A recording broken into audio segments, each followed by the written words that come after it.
Hello everyone, my name is Michael Higgins, and today we're going to go over the redesign project of the University of Florida's HSA 6125, the U.S. Health Insurance System Redesign Project.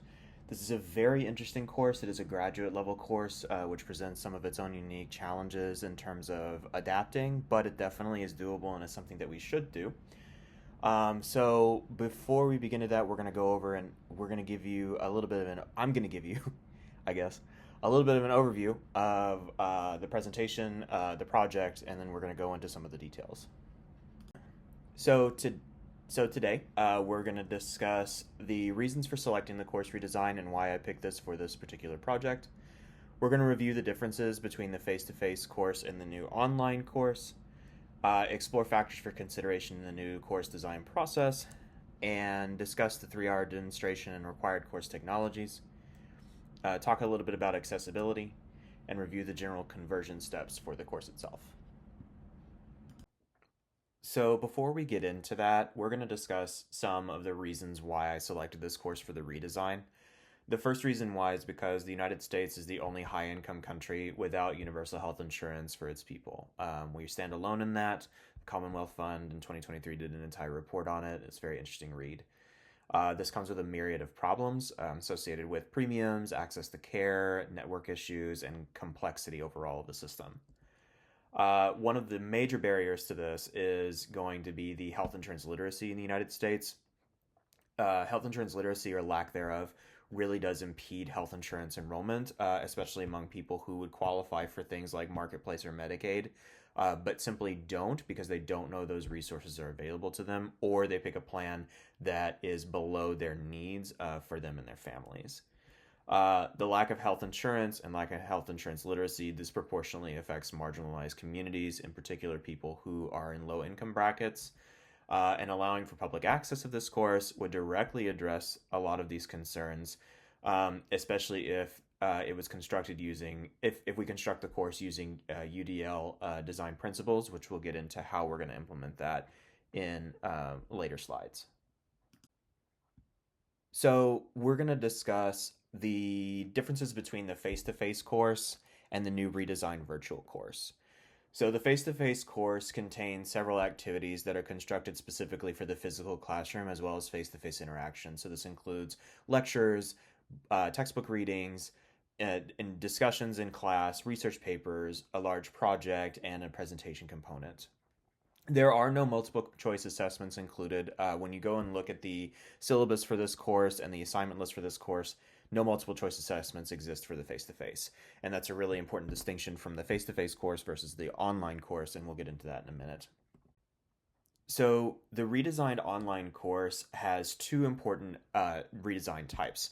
The first one is that the new course for specifically for credit earning students will include self-reflection exercises, practical projects, and exercises with narrative-based and scenario-based frameworks. The thing about this particular one is that it will contain unlimited multiple choice assessments, so that's going to take a secondary back burner since we're using the theory of constructivism to build this course, so that focuses on social interactions and social elements of learning, as well as connecting new and old information and new knowledge and forming those bonds. So multiple choice assessments is not going to really be the cornerstone of the assessment of assessing quality of learning. The public-facing course is a little different, specifically because we have a problem with resource allocation. If we have a complicated course for the public-facing that requires a lot of human interaction, that requires a lot of resources that the university may not want to spend necessarily on a public course, or may not necessarily be feasible for the longevity of the course itself. It'll still have self-reflection exercises and practical exercises, but it will rely a lot on public forums, Discord servers if the university decides to go that route, and a large question bank for interactive multi-choice assessments. So the question bank and the assessments are going to be really the cornerstone of this course itself. We're going to include reasons and feedback for selecting incorrect responses and why those responses are incorrect. We're going to give unlimited assessment chances for the public facing course, and also make it all open book so people are able to reference things. Because the important part here is they're able to engage in critical thinking and they're able to engage in research skills because healthcare changes frequently, especially when it comes to health insurance. And so we really want them to be able to utilize their resources in order to make effective decisions. That's the ultimate goal of the public facing course. So that's why we divided it into two here. And that's why we're focusing on the two different aspects of the course.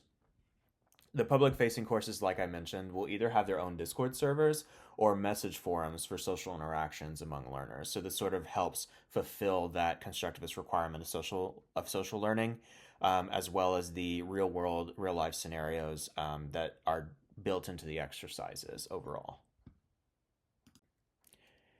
So the redesign has multiple factors associated with it. These factors include things that we need to really pay attention to in the redesign process. The first one is compensating for the lack of face-to-face interactions in these assignments, activities, and reading for students taking the accredited course version. So the important thing here to know is that when we go through and do these interactions, we're changing everything over into highly interactive, self-reflective assignments, essays, things like that, that sort of compensate for that lack of face-to-face interaction, as well as discussion posts that they're required to post in for assignments for each module. The other thing too is that it's going to provide new deadlines and discussion posts to generate collaboration between learners. So I just kind of described a little bit about that. There's going to be a lot of discussion posts and things like that to sort of foster that social aspect of constructivism, which is what we really want to do with this.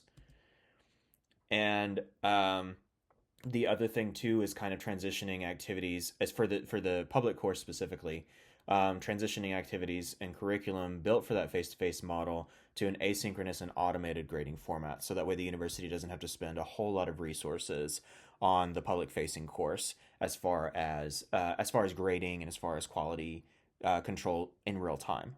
So we can definitely take learning metrics and things like that and modify the course over time, but we really want to have as much automation, as much distance as possible with the public facing course, specifically because of resource allocation.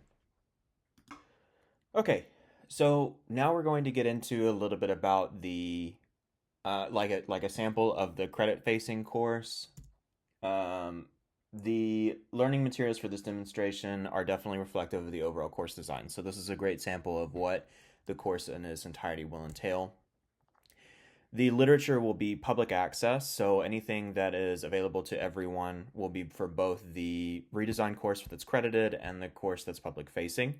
These will include access to literature that's open source and available to the public, such as through the NIH, as well as what's available on government websites like healthcare.gov. There will also be several self-assessments and exercises that bring some practicality to the overall reading and curriculum. And then, of course, a scenario-based report or essay based on a real-world individual who is seeking health insurance. So the content for this includes the process of instructions for the learner, a self-exploratory activity, and then a scenario-based recommendation at the end. So the first thing will be a unit titled Learning Objectives, which is just going to give the learning objectives of the module. And then another unit underneath that called Materials, which will contain all of the URL web pages for healthcare.gov, a link to the glossary, and a link to the overall reading material. So that way they can kind of explore and play on their own with the things that they learn in the health insurance overview. And then the next part will be the reading assessment. Like I said, this is a secondary thing, so this is a back burner thing. But we will still have a reading assessment, and that'll contain a multi-choice, but open note and open book quiz for learners to take after reading the material on healthcare.gov. So the important part here is that we want learners to be able to utilize research skills in order to develop and critically think about scenarios instead of really just going based on rote memorization. They'll learn that as they move through the modules and the exercises. So for this as well, there's going to be a self-reflection exercise after that, which will appear beneath the assessment unit. It contains a prompt and requires learners to submit a response to that prompt. And then finally, a client assistance essay, which will appear beneath the self-reflection exercise unit. It contains a prompt and requires learners to submit a full Word document essay in APA formatting. So the self-reflection exercise has a bunch of questions that the learner will have to answer about specific plans that they research on their own, including providing a link to that specific plan.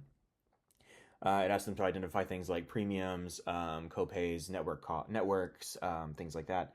And then the client assistance essay is a real world essay that's based off a scenario of a person that is coming to and looking for health insurance. It gives them an overview of what they need to include in that, and then also gives them some structure as to what the client is looking for, and to select plans based on a variety of factors.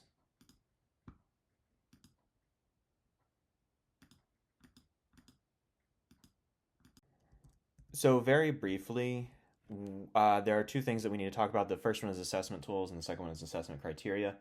So this lesson, tools include the completion of the self-assessment, proper citation of the plan they selected, and the overall quality of their findings in the scenario-based essay. And then the multi-choice open note quiz that I discussed. The assessment criteria, which comprises of a completion grade for the assessment and a small rubric, meaning did they answer all the questions and how well they answered them, and then a rubric for the essay component based on quality, the client expectations, and relevance and grammar and spelling.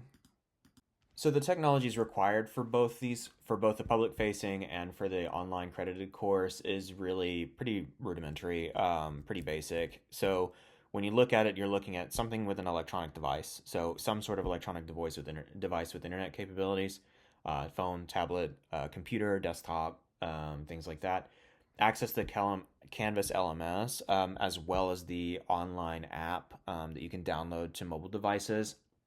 They'll also need access to a web browser for research and exercise completion.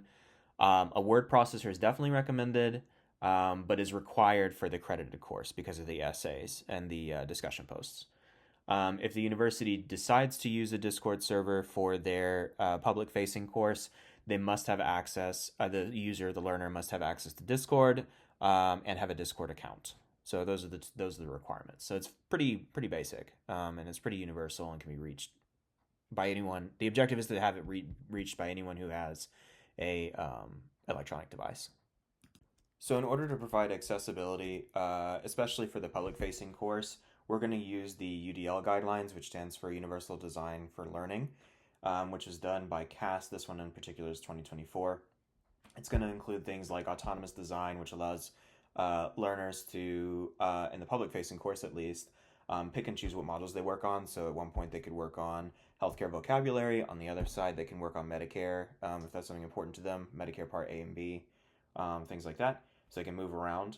Objective is going to be listed at the beginning of each module. We're also going to gamify the course, so that way people and learners have a motivation to complete the modules. And then a self-reflection and real-world scenarios, which will foster empathy as they're exposed to other people with other healthcare needs. Also multimedia elements to touch on visual and auditory learning styles. So we're also going to use the constructivist learning theory, which I briefly touched on. Explicit and easily accessed navigation panes in SCORM files, and then also making sure that our Canvas flows are well built. It'll include both self-reflective and socialized learning, as well as anticipating challenges such as the content moderation in Discord servers and publicly available forums. So there are 4 conversion steps that we need to take. The first one is assessment development for the public-facing course, which takes the most priority because it will use the most resources. Presentations and lectures will be recorded and posted online, so there'll be pre-recorded lectures. Activities and projects present in the current course will need to undergo conversion into self-reflective activities, especially for public-facing participants. In the online curriculum, we'll have to need to have new elements designed entirely, specifically with a new emphasis on health insurance plans. So because of the way that we're redesigning the course objectives, we need to make sure that we're focusing on having people practically be able to assess health insurance plans. Also, just making sure that the assessment development is done. That's going to take the most resources to do. So this is the entire project as a whole.